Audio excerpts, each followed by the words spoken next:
கடற்கரையில் ஒரு இளைஞன் தேவையான அளவுக்கு மீன் பிடித்த பிறகு சும்மா படுத்து தூங்கிக் கொண்டிருந்தான். அப்போது ஒரு செல்வந்தர் வந்தார்.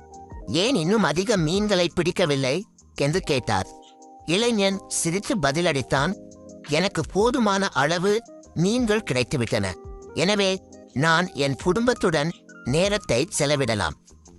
செல்வந்தர் கூறினார், நீ இன்னும் நிறைய மீன்களை பிடித்தால் அவற்றை விற்று பணம் சம்பாதிக்கலாம்.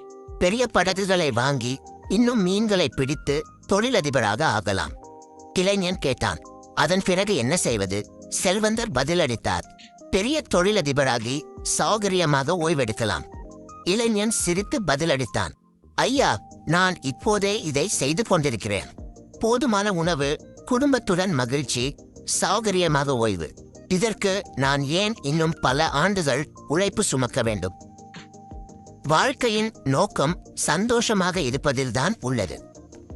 வெற்றி என்பது பணம் சேர்ப்பதில் மட்டுமல்ல, வாழ்க்கையில் திருப்தி அடைவதிலும் உள்ளது என்று இக்கதையிலிருந்து நாம் அறிகிறோம்.